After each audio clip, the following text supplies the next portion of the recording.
Vamos para a nossa entrevista desta tarde. Sônia Blota, a doutora Raquel Moarec está conosco, a infectologista, para conversar mais sobre a pandemia.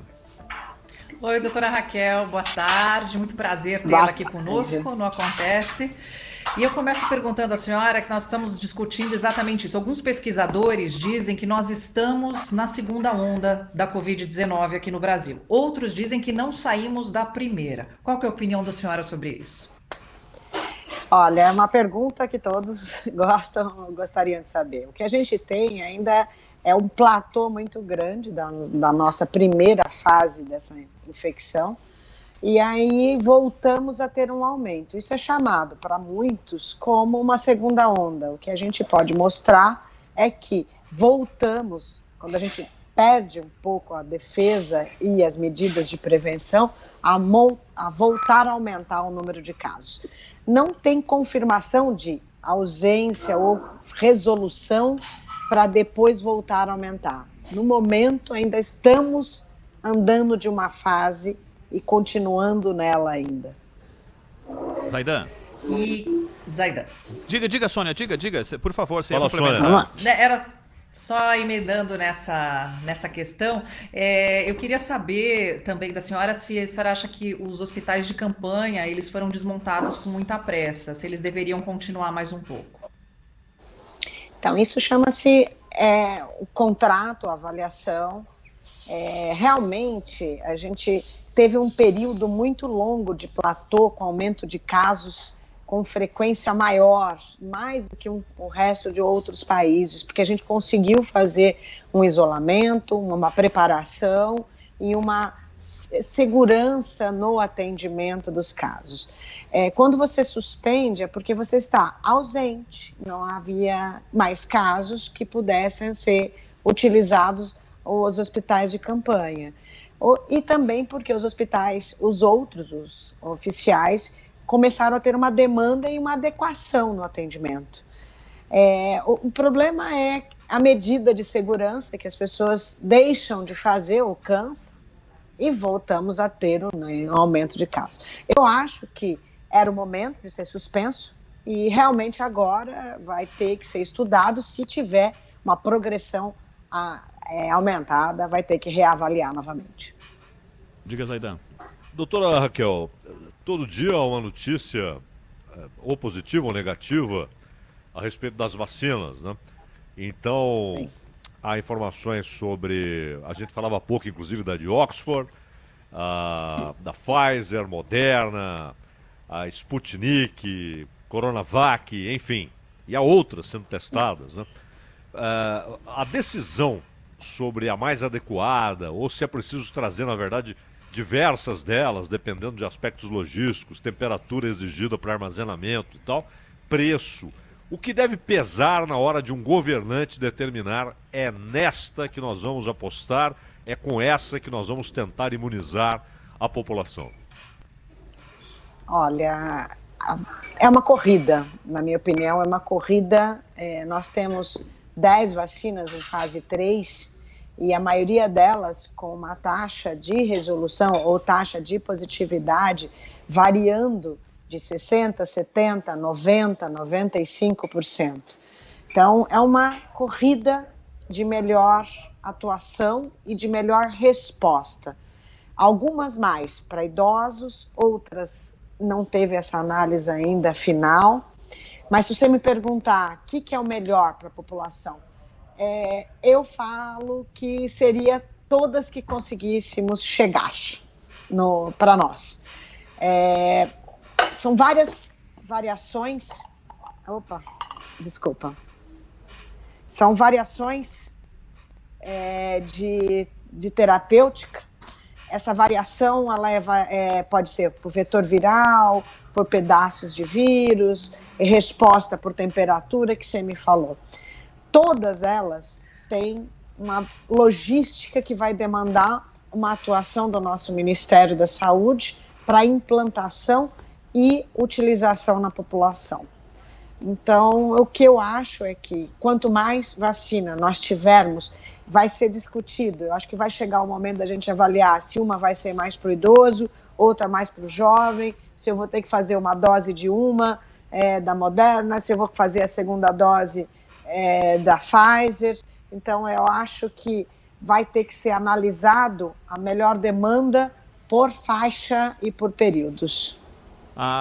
Sempre a participação da doutora Raquel Morreck aqui na programação da Rádio Bandeirantes nos traz luz sobre o tema e sobre várias frentes, né, do tema da pandemia. E por isso a Gabriela Guimarães colocou no nosso Instagram uma possibilidade de perguntas para os nossos ouvintes e algumas delas a Gabi vai fazer. Diga. Boa tarde para você, doutora Raquel. Obrigada por ter topado o nosso convite. A pergunta que eu queria destacar é do Gabriel. O Instagram dele é Gabriel Mídias. Ele quer saber por que a gente não pode fazer testagem em massa aqui no Brasil, como acontece na Coreia do Sul e na Nova Zelândia. O que é que impossibilita isso aqui no nosso país? Eu acho que é uma coisa logística. Eu sempre fui, desde o início dessa pandemia, que a necessidade de testar toda a população para fazer uma análise epidemiológica e grau de positividade e de resposta. Nós temos vários tipos de testes, né? E entrou muito teste de forma inadequada, outras formas adequadas de avaliar. E qual é o momento exato de testagem? Então, o motivo de não se fazer uma testagem em massa de forma adequada é o momento da testagem, é quando que eu testo, ou se eu tenho um caso positivo, eu vou testar todo o seu familiar ao lado, que isso é a principal indicação.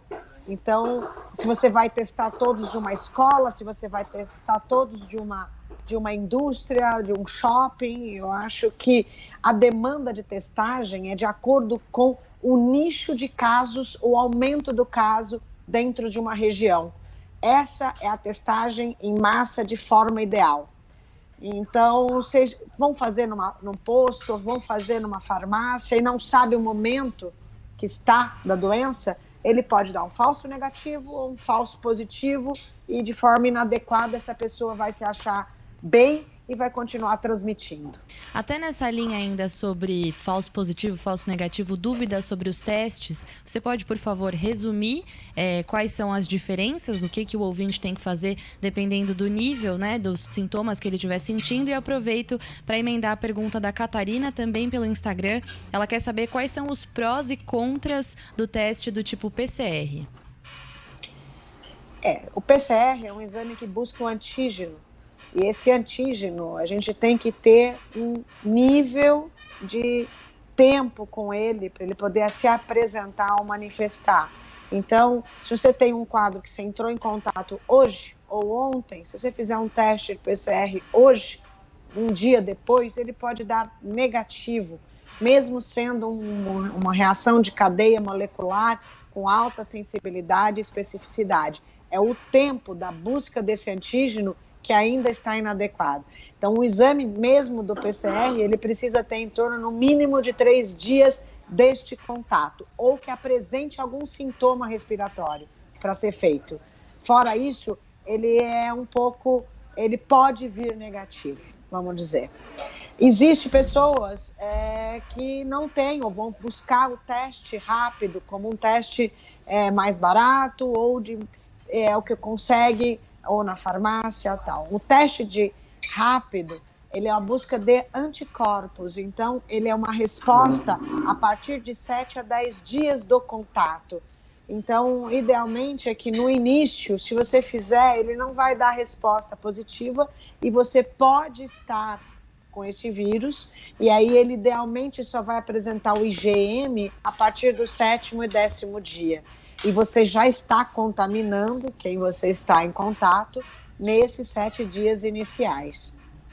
Doutora Raquel, com as informações que a senhora tem e tem ouvido também nos últimos dias acerca do aumento de internações, se a senhora tivesse o poder de decidir ou orientar, a senhora teria aumentado as restrições em São Paulo? Olha, essa é uma pergunta que eu estou trabalhando desde o início. Eu acredito que manter o distanciamento é o mais indicado. Então, como decisão das pessoas, isso. A decisão individual, é isso? Olha, o que eu posso é manter a orientação de distanciamento, usar máscara e usar a higienização das mãos. Esse é o principal tratamento ou principal prevenção desse vírus. É aumentar a restrição numa população que às vezes está carente ou falta de alimentos e que não seja orientado, né? O que aconteceu é que muita gente em quarentena, por cansaço, saiu, não sabe se proteger e continuou contaminando da mesma forma, ou só no buscar alimento ou na saída comum. Então, não foi só o período da quarentena ou o período disso. O ideal é distanciamento social, que as pessoas, seja onde forem, elas fazem de forma correta. Sônia, mais uma, Sônia? Doutora, mais uma sim. Doutora, como você disse, a doutora sempre traz luz aqui no nosso programa e a gente aproveita já para tirar todas as dúvidas e atualizar também. No começo de maio, doutora, os tratamentos utilizados, enfim, a gente fala se a hidroxicloroquina era um milagre, a ivermectina, daí depois os médicos chegaram à conclusão que não, que algum efeito fazia, mas podia trazer prejuízos, enfim. Hoje, né, na data em que estamos, qual que é o tratamento para quem está hospitalizado? E a pessoa com sintoma, ela deve ir ao hospital? Olha, nós temos várias formas de avaliar tratamento hoje. E tem as principais coisas que é o que não se deve fazer, ou que não se precisa usar, ou que não tem mais indicação de uso. Isso é a principal indicação hoje. A gente tem o seguinte, o paciente, quando ele tem um diagnóstico de Covid, erroneamente ele usa ou ele compra o corticoide, que é uma terapêutica indicativa de paciente acima de 5, 7 para frente de dias de doença. A gente mostrou isso nos trabalhos, que usar o corticoide na primeira semana, ele tem um efeito ruim com progressão do quadro. Então, o corticoide tem sua indicação e a partir de 6º, 7º dia, com sintomatologia e avaliado por um médico. O cloroquina, que foi início utilizado, já temos mais de 200 trabalhos mostrando que ele não tem indicação de uso e não mostrou nenhum benefício, nem diminuição de mortalidade, nem diminuição de internação e nem de resposta ao paciente, nem diminuição da progressão da doença. Então, isso é uma coisa contra. O que se mostrou hoje, o que é importante, que está se mostrando nos trabalhos, é que você tem uma resposta em trabalhar nas partes inflamatórias de cada paciente. Se esse paciente inflama o pulmão, a gente vai tratar um pouco mais nele. Se a gente inflama mais o vaso, a gente vai dar um anticoagulante. A gente vai analisar o paciente tempo a tempo. Como é que ele deve ser avaliado? A cada 3 dias ou 4 dias, ele vai ter que ser analisado com exames de provas inflamatórias, ou feito ambulatorialmente, ou feitas num pronto-socorro de hospital. E isso ele é analisado, a sua resposta, e o que é indicação de usar para cada paciente. Doutora Raquel Morrec, infectologista, e passaríamos aqui horas conversando com a doutora, e ela sempre muito cuidadosa em nos atender e em responder aos nossos ouvintes e a todos nós também. Doutora, muito obrigado, bom trabalho, a gente vai voltar a se falar aqui na programação da Rádio Bandeirantes, tá bom? Obrigada, Eu agradeço a todos.